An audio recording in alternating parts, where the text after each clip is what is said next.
दोस्तों देखिए कितना सुंदर लग रहा है। हिबिस्कस, वाइट हिबिस्कस हैं ये, और ये देसी वाले हैं। जो कॉमन फूल होता है हिबिस्कस गुलहड़ जिसको बोलते हैं, बहुत ही सुंदर फूल होते हैं। और ये जो देसी है उसमें तो बहुत ही ज़्यादा इसकी वैरायटी आती हैं, बहुत सारे कलर आते हैं। और धीरे धीरे जैसे जैसे मौसम चेंज होगा इनका साइज़ थोड़ा छोटा हो जाता है, और कहते हैं कि ये सुसुप्तावस्था में चले जाते हैं। कहने का मतलब है ये डोरमेंसी में जाते हैं। डोरमेंसी एक ऐसा पीरियड होता है जहाँ पर कि पौधे ज़्यादा ग्रोथ नहीं करते हैं। हमारे यहाँ का मौसम देखिए, 3 दिन से लगातार ऐसा ही मौसम बना हुआ है। जो सूर्य देवता हैं वो बादलों के साथ में आंख मिचौनी कर रहे हैं। 3 दिन हो गए हैं। ये इशारा है कि पहाड़ों में बर्फ़बारी होने वाली है और बारिश होगी, बर्फ़बारी होगी। उसके बाद में कुछ टाइम के बाद में मौसम खुल जाएगा जिससे कि हमें धूप मिल जाएगी। ये मेरा टिकोमा है जिसको कि मैंने 2 साल पहले सितंबर लास्ट में कटिंग से ग्रो किया था। देखिए बहुत जल्दी इसमें फ्लावरिंग शुरू हो जाती है। बहुत छोटा सा था तभी से इसमें फ्लावरिंग हो रही है और भर भर के फ्लावरिंग हो रही है।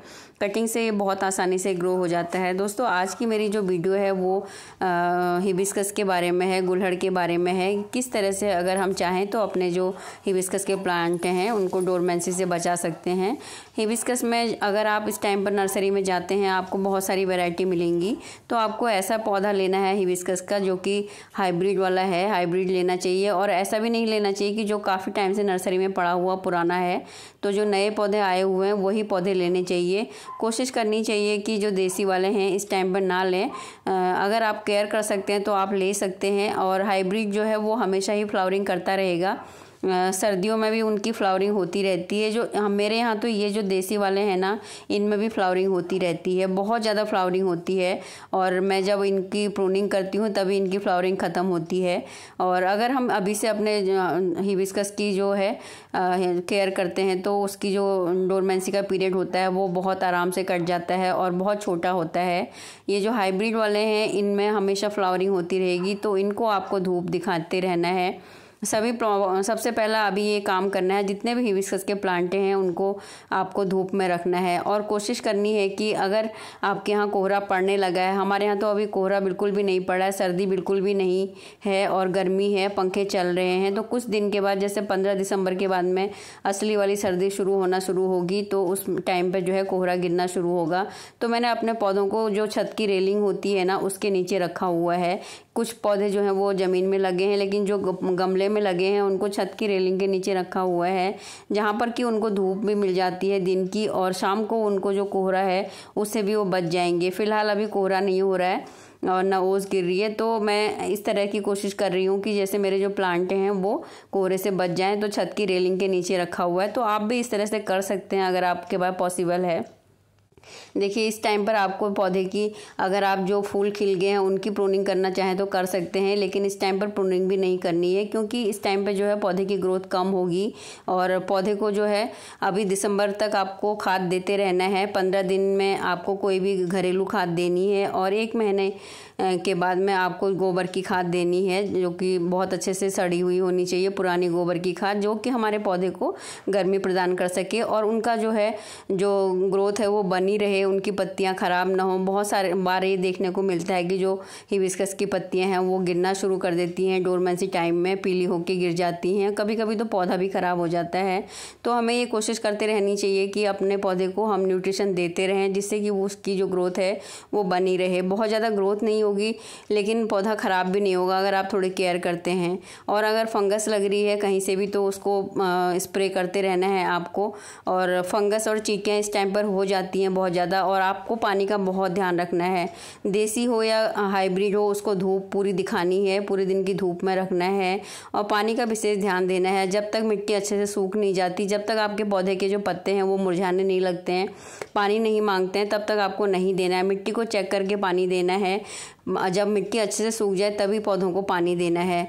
देखिए अब मेरे यहाँ कभी भी इनका साइज़ जो है वो छोटा नहीं होता है, और जब छोटा होने लगता है उस टाइम पर प्रूनिंग का टाइम आ जाता है। तो साल में 1 बार प्रूनिंग करना बहुत ज़रूरी है।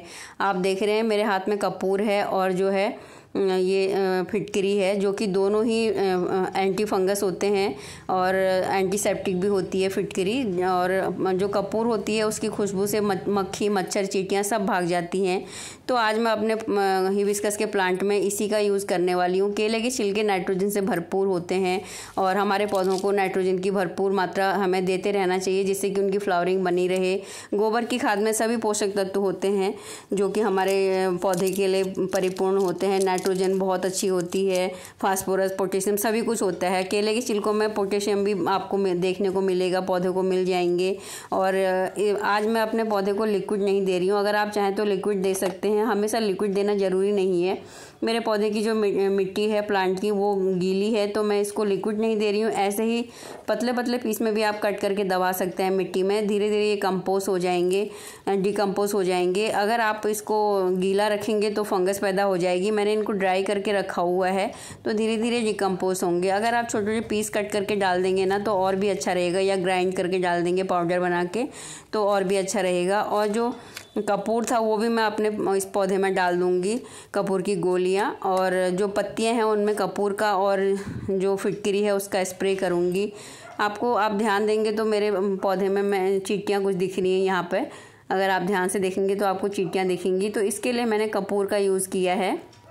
जब कभी भी हमारे पौधे में पानी ज़्यादा होने लगेगा ना तो ये चींटियाँ हो जाती हैं। चींटियों के कारण से ही जो है मिलीबग पैदा हो जाती है, तो इसलिए हमें चींटियों को ही दूर भगाना है।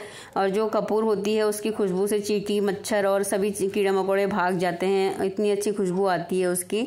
और ऊपर से मैं कॉफ़ी का यूज़ कर रही हूँ। कॉफ़ी भी हमारे पौधे के लिए बहुत अच्छी खाद होती है और इससे चींटियाँ वगैरह भी भाग जाती हैं। जड़ों से थोड़ा सा हटा के हमें डालनी है और जड़ों पर नहीं डालना है, उसके ऊपर से हल्की सी मिट्टी डाल देनी है। अभी मेरा पौधा गीला है, ज़्यादा मिट्टी जो गीली है, इसलिए मैं पानी नहीं डालूंगी, बस ऐसे ही सूखी मिट्टी इसके ऊपर डाल दूंगी।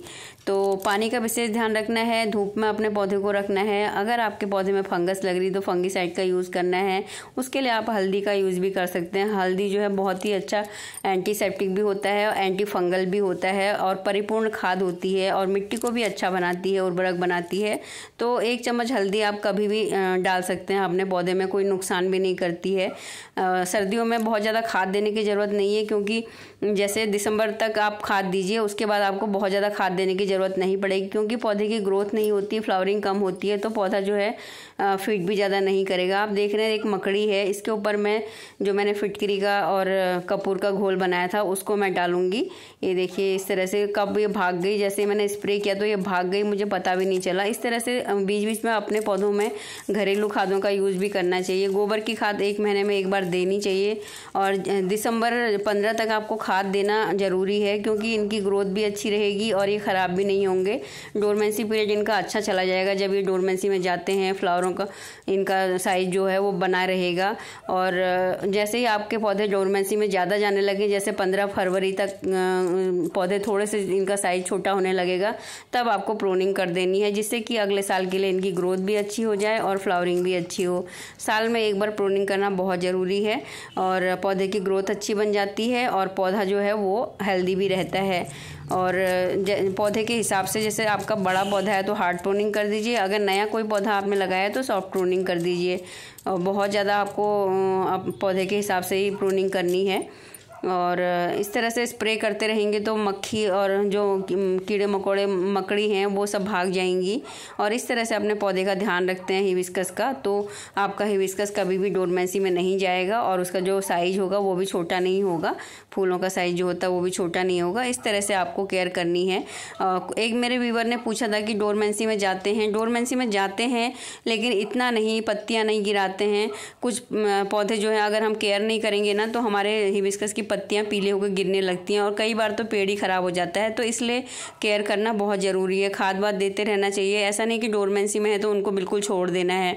और दिसंबर 15 के बाद में आपको गुड़ाई कम करनी है इनकी। डोरमेंसी पीरियड में जो होता है थोड़ा सा ध्यान रखना है कि इनको ज़्यादा डिस्टर्ब नहीं करना होता है। तो इस तरह से आपको केयर करनी है। ये जो स्प्रे मैंने बताया, इनको आप स्प्रे कर सकते हैं जब भी आपके पौधे में सफ़ेद सफ़ेद कीड़े और काले काले कीड़े होने लग जाते हैं। तो तो इसका स्प्रे कर सकते हैं आप। तो ये इस तरह से अगर आप केयर करते हैं ना अपने हिबिस्कस की, तो आपका हिबिस्कस कभी भी डोरमेंसी में नहीं जाएगा और कभी भी उसका साइज़ भी छोटा नहीं होगा।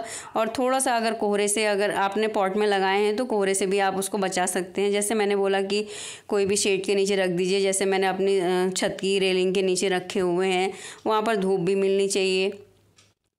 और 15 दिन अगर वो आराम भी करें, रेस्ट करें तो कोई बात नहीं, 15 दिन की फ्लावरिंग आपको नहीं मिलेगी और उसके बाद में आपको प्रूनिंग कर देंगे तो अगले साल आपको बहुत भर भर के फूल मिलते हैं। तो इस तरह से अगर हम इंतज़ार करके अपने फूलों का मज़ा लेते हैं तो हमें जो है काफ़ी अच्छा रिजल्ट अगले साल देखने को मिलता है। तो कोई भी चिंता की बात नहीं है कि हमारा जो प्लांट है वो डोरमेंसी में जा रहा है या कम फ्लावरिंग हो रही है। तो जैसे हम लोग एक ब्रेक लेते हैं साल में एक बार या 6 महीने में एक बार, तो पौधों को भी इस तरह से ब्रेक मिलना चाहिए और पौधों को भी पूरा तरह से रेस्ट देना चाहिए। लेकिन खाने पीने का उनका बराबर ध्यान रखना चाहिए, उनकी डाइट का ध्यान रखना चाहिए, उनका दवा स्प्रे वगैरह हमेशा करते रहना चाहिए। ऐसा नहीं कि पौधा डोरमेंसी में जा रहा है तो बिल्कुल भी खाद देना बंद कर दें। हाँ, बरसात में आप खाद कम दें क्योंकि पानी के साथ में खाद बह जाती है, लेकिन सर्दियों के टाइम पर आपको गोबर की खाद जो है वो हमारे पौधे को देनी चाहिए और बीच बीच में घरेलू खाद भी देनी चाहिए। गोबर की खाद जो है वो गर्मी भी पैदा करती है और पौधे की ग्रोथ के लिए बहुत अच्छी होती है। रह रह के उसमें फ्लावरिंग होती ही रहेगी, उसका डोरमेंसी पीरियड भी होगा तो भी उसमें फ्लावरिंग होती रहेगी। वीडियो अगर पसंद आए तो लाइक कीजिएगा, नए हैं तो चैनल को सब्सक्राइब कीजिएगा। थैंक